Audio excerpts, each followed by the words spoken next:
with you last year.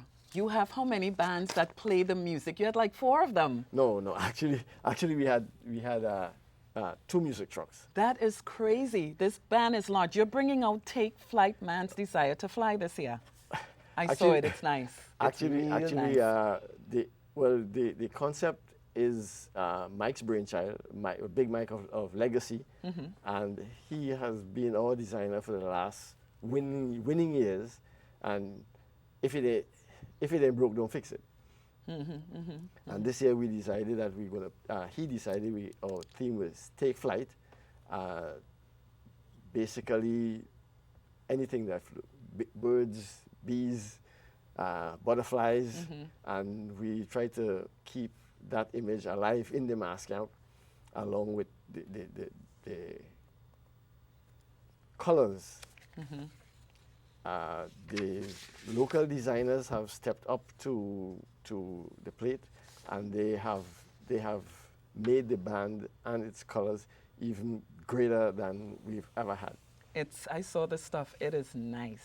It is nice. I'm thinking about playing with you this year. You know, not to cut you short, but when we say playing mass, we actually, the whole concept on Carnival is to portray an image. Like you'd have Africans, you'd have mermaids. So when we say we're playing mass, or what would you be playing this year? We are imitating looks. And that is what the Carnival is all about, grabbing looks and imitating it, portraying it down to the final detail. Like Anthony said, his dad was missing his boots, and he cried because he was missing it. So, it's very serious. It's very, very serious. What I would like to just ask is the changes. What about the changes that?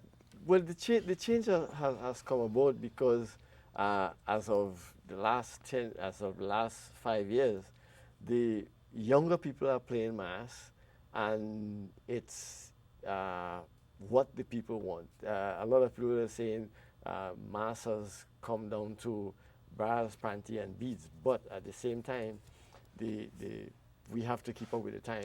If we don't, we get lost. No, and it's a serious thing, because when I moved back to Trinidad, and these girls actually start from December. The carnival is not until February, March, but they are starting at the gym in December to make sure that they're up to par to really, to display the costumes. Like I said, if it ain't broke, don't fix it. And like I said, we are a non-profit organization, and in order to generate funds to keep the culture alive and to keep the kids in East Flatbush happy, mass is our biggest fundraiser, and in order to do that, we stuck with the best. When I say the best, I mean Legacy and Big Mike has done what they have done for us over the last few years, and we try to keep the Trinidadians who are in the culture. We try to keep them happy. We do our best to ensure that they have a really good time on the parkway.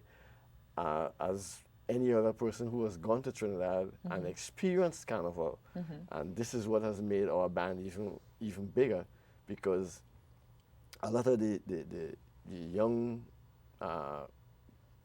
people of West Indian parentage who has experienced Trinidad Carnival, and everybody can't go to Trinidad every year, so in order to participate, they join Sesame Flyers and they feel at home. By the way, the Kiddies Carnival is like the child's part of the carnival. It's just children. I was not able to get anyone from Burkeats to be here, but I did get a chance to speak to an Anthony Felidor, and this year it looks like they're bringing out Ball of Confusion. In the last part of our show, I wanted to talk about Juvie, and I want us to focus a little on the person that pays more attention to Juvie at this time, Mr. Roy Pierre. Welcome to my mass camp. This is 2009 production here at 3820 Church Avenue. We have been for like about 12 years now. And this year we at Shelina Chateau, and it's BC, from cavemen to Romans. I decided to go into a scene where more or less revert back to bags and burlap and and there it was, BC. So here we are in final countdown. Couple days again, we'll be on the road, Juvie morning, Monday, September 7th, Sunday night.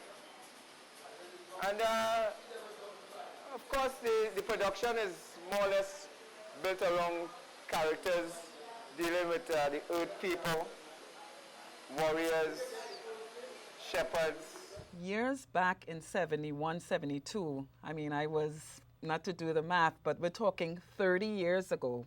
I remember seeing Roy's band on Eastern Parkway. At that time, he was on the Parkway, not Juvie. And it was at the time with my older sister and brother, and we're talking antique stuff with black lipstick and the hair nets and the high shoes that we're doing now, but the shoes for the men were called jumping jacks. And these are the times where Roy was on Eastern Parkway and he'd be coming down with, you know, things portraying the 60s with blouses off the shoulders and flare skirts, satin, you know, materials is what I'm saying. He's not too much into the beads and the, you know, the feathers and the glimmer, which I like myself personally. Roy focuses more on, he's into fabric, which I was Mel just now, and he was saying back, you know, at a certain point, fabric is something that we focused on before. When Savage was the band who introduced fabrics on the Parkway. And they were I don't remember that stuff, but they were doing like shimmers before. They were doing chiffons, organzas, the panties and the bras. That's what Savage was doing. No other band was doing that at that time. They were called it naked. It's only the younger people who was playing the Savage. Yeah, I remember them talking about it being more mature naked. people were saying, we can't play with you now.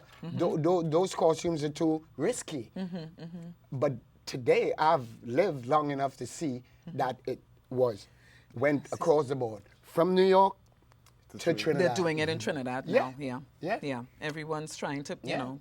Everyone has a piece of fabric flying off their hand or anything. Savage.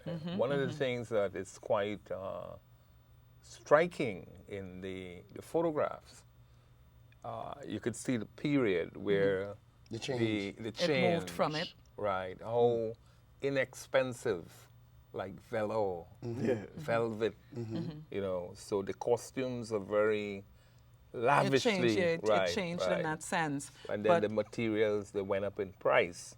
Feathers. It's more expensive now, is it? Right. Yeah, Is it more money? definitely. Yeah. But with the introduction of fabric as compared to cardboard, there you go. Right. Oh, okay. You know? Okay.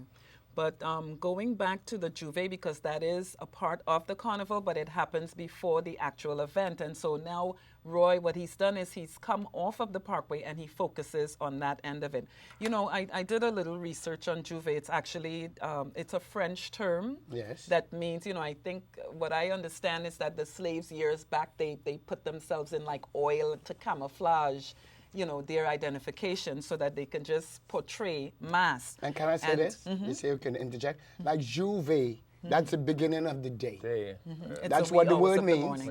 And that's why it starts early morning at dawn. Okay. And it didn't start until, like, I left in 92 to move back to Trinidad. It didn't start until that time, 92, because it wasn't going on when I was here, and I was always concerned about that. But it's a big deal now, and you have certain bands that they specifically work with just the Juvie. But what Roy does now is that he comes out and he wins. I mean, last year he called me and asked if I could model one of his costumes. He had done from cavemen to Romans. It was very interesting.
This year he's bringing out something called Catch the Spirit. For 2010 he's doing Catch the Spirit.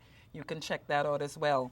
But newspapers like Caribbean Life and what's the other one? The New York Times, they're all familiar with what we do. Empire Boulevard is where it happens, so you might want to check that out. Well, anyway, thank you so much. We're coming down to the end of our show. Thank you so much for taking the time to sit with us on the Caribbean Day, you know, the history on it. And we hope that we've enlightened your views on it and just hope that you would join us on the celebration for 2010. Okay? See you out there. Yeah. Give it.